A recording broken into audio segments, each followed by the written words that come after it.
Hello, top of the morning to you, and welcome to Political Circle on Signature Television.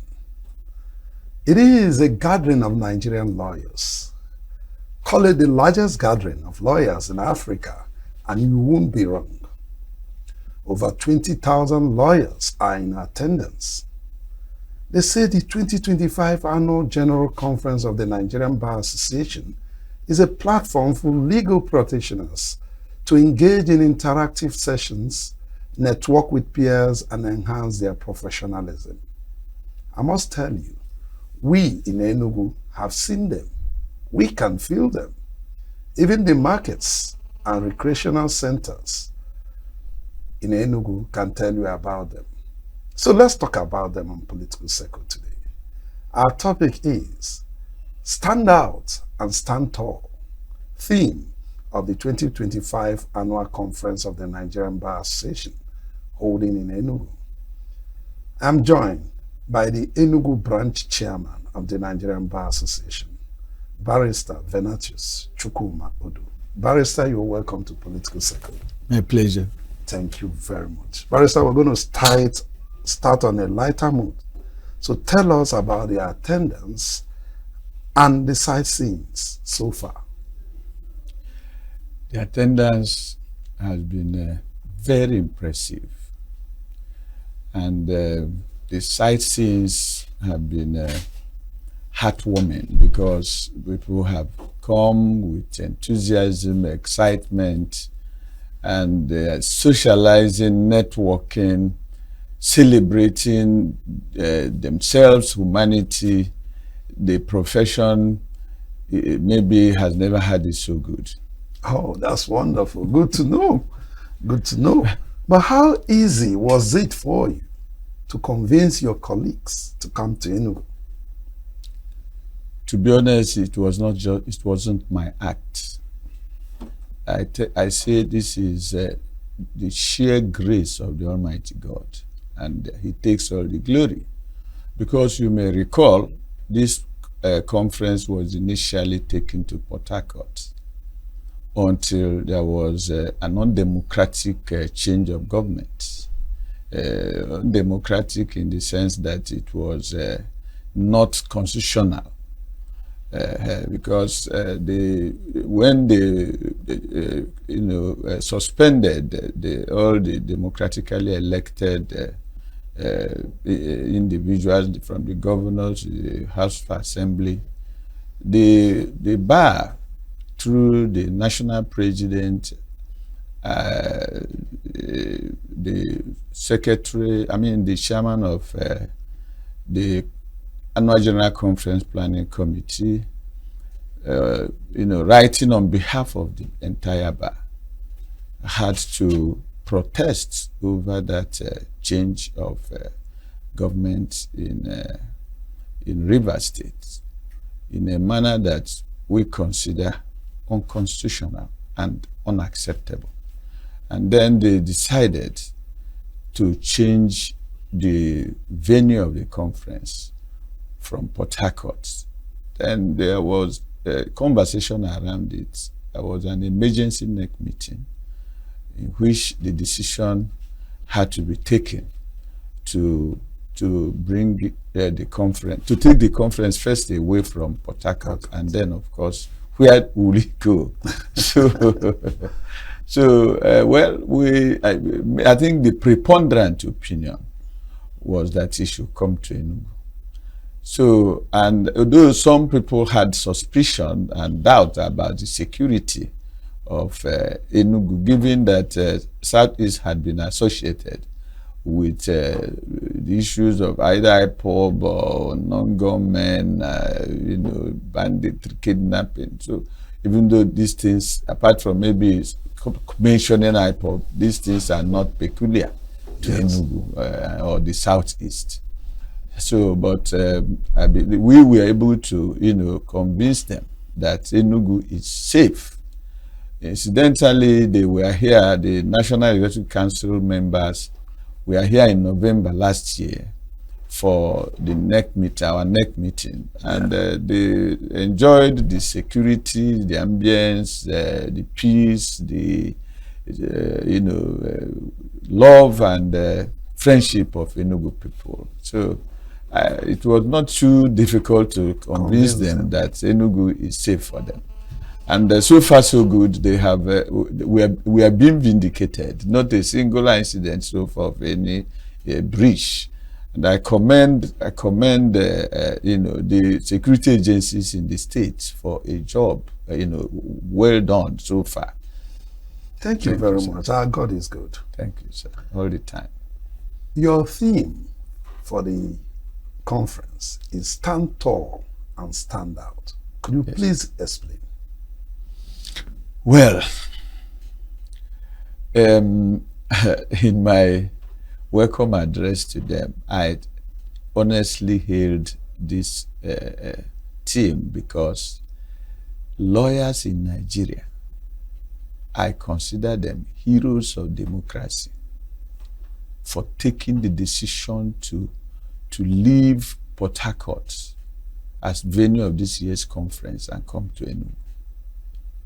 For me, nothing emblematizes that team than this decision. We are standing out for justice. We are standing out for the rule of law. We are standing out for democracy. Thank you very much. Now, there has been speeches by great men. Could you let us introduce those speeches? For instance, the one from Melema and other great men like Governor Peter Mba. I had Melaya Dino was also in attendance. Let's know some of the speeches and the messages they brought. Well, if it concerns the conference, the venue, and maybe the team, I think they are all unanimous on the fact that NBA has come of age and that they are standing for the rule of law and justice.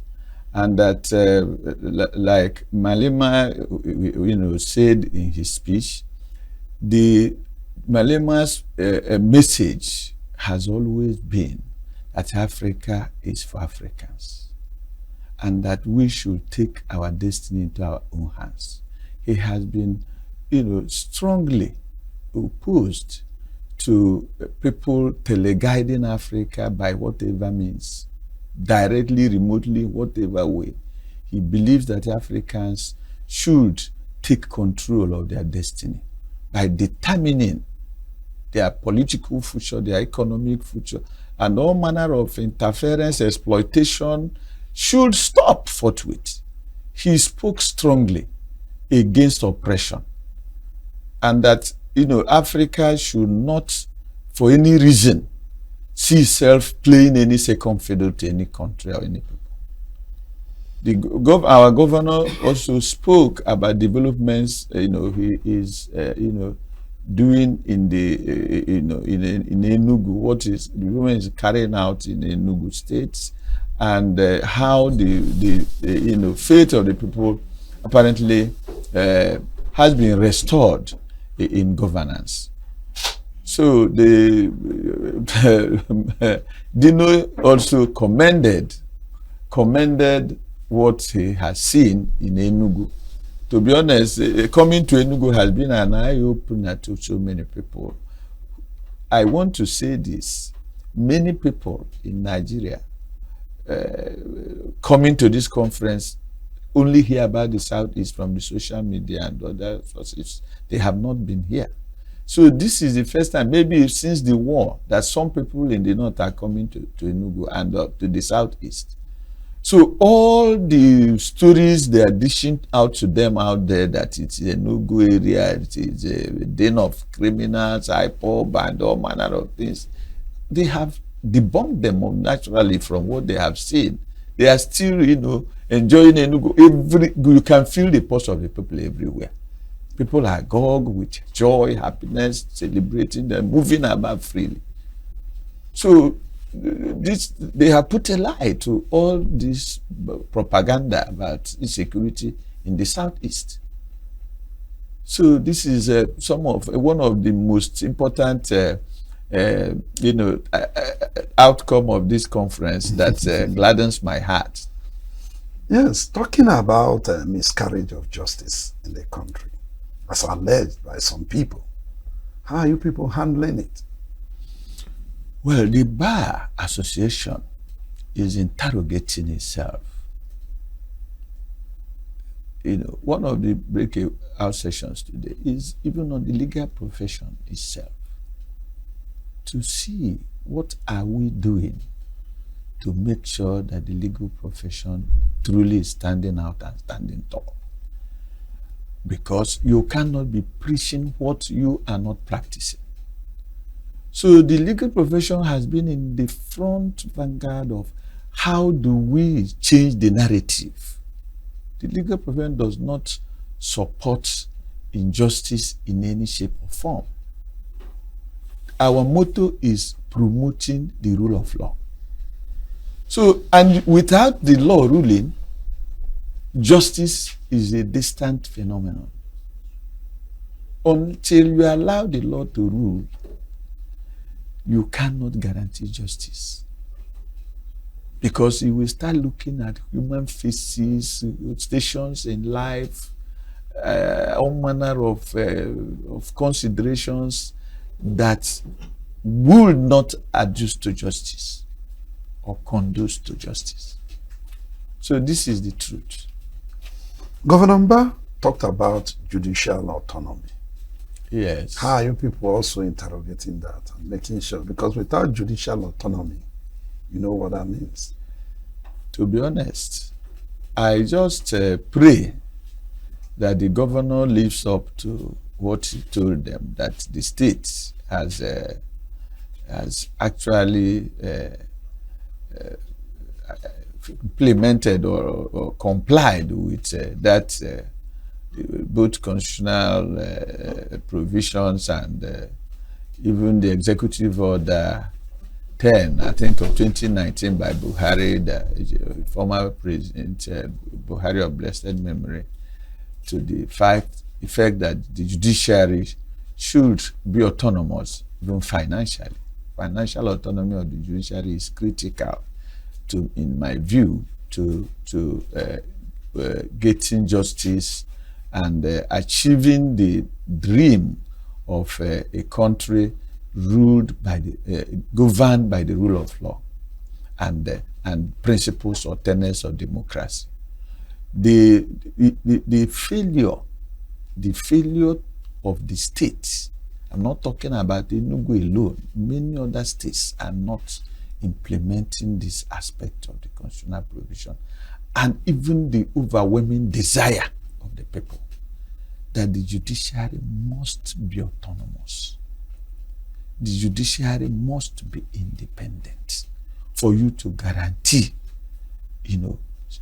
justice.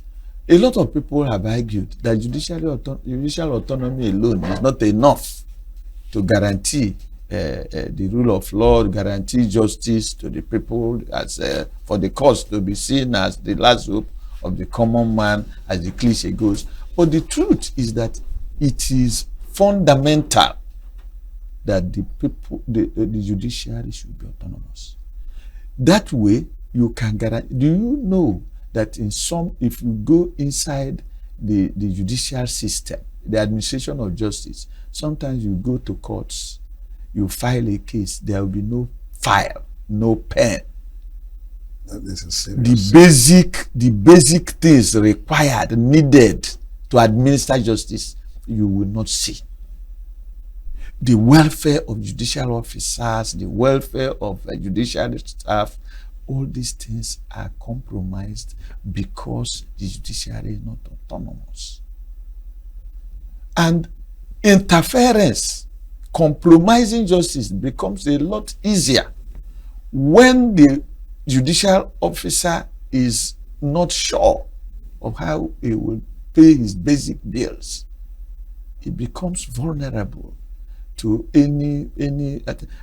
I know there are angels among the judicial officers who will not be bent under any circumstances to compromise justice. But there are also others out there who are so ready so willing, so vulnerable. And the way to control this, to manage this, to abate it, to stop it, to at least stem it, yes, is to guarantee judicial autonomy. Because the moment you do that, the judiciary will be held accountable if they mismanage their funds, if they are not able to run as expected from the people. There will be no case of looking for anybody to blame, anybody else to blame, because we know that you have your funds. Why are you not delivering? So let them try it. Let us see whether it will fail. Wonderful.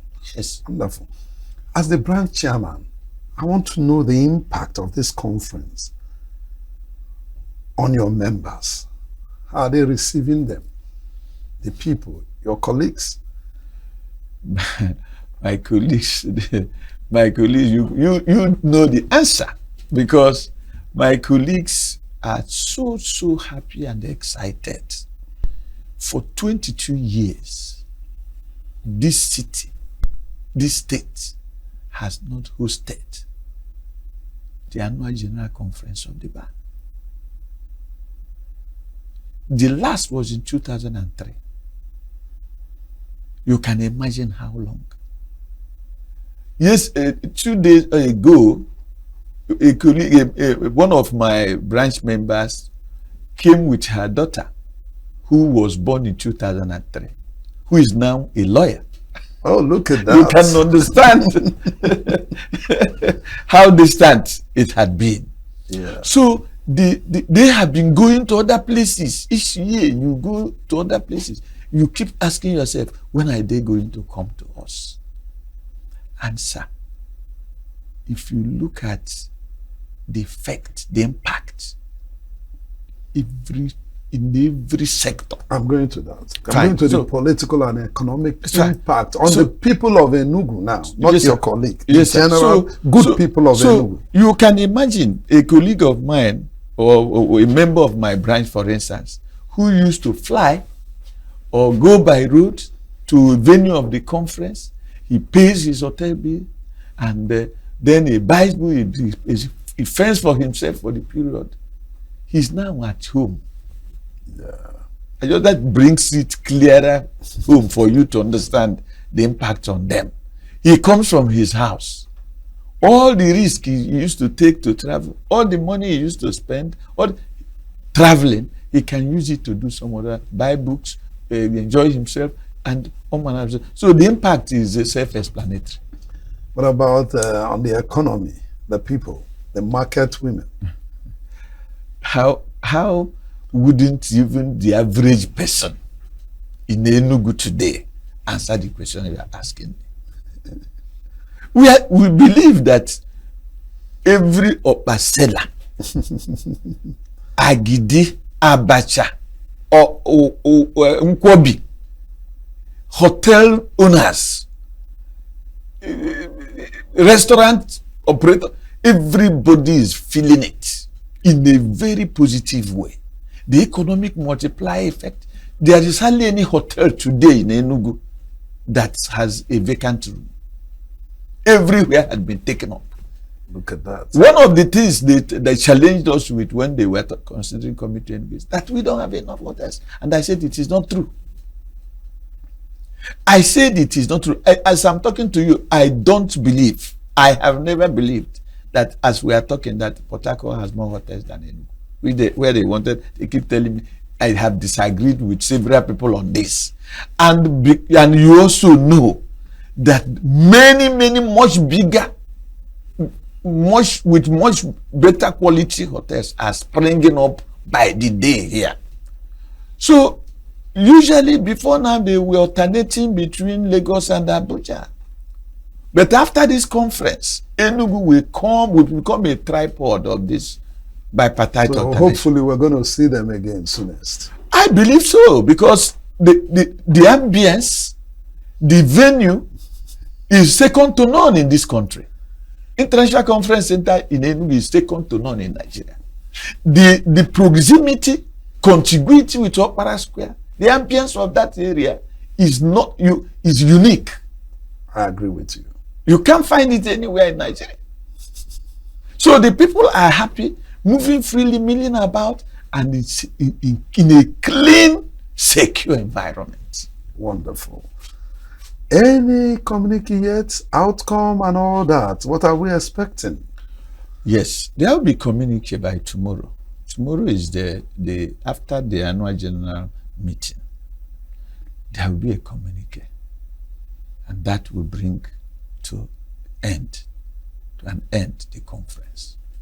Communique usually is the last thing done, and the conference, the curtain of the conference is drawn. Okay, so we're looking forward to seeing you people again in Enugu. What do you say to that? I believe that will happen in no distant time, because all the falsehood, all the misconceptions have dissipated. They have seen, they have felt, they have touched. So nobody is going to tell anybody any other thing negative about Enugu. So they have seen, they have felt, they have even touched. Yes. Thank you very much, Barrister Venetius. My pleasure. My pleasure. It's my pleasure having you today on Political Circle. Thank you, sir. That's our show today. My name is Luke Mbo. Please find time and join us again tomorrow.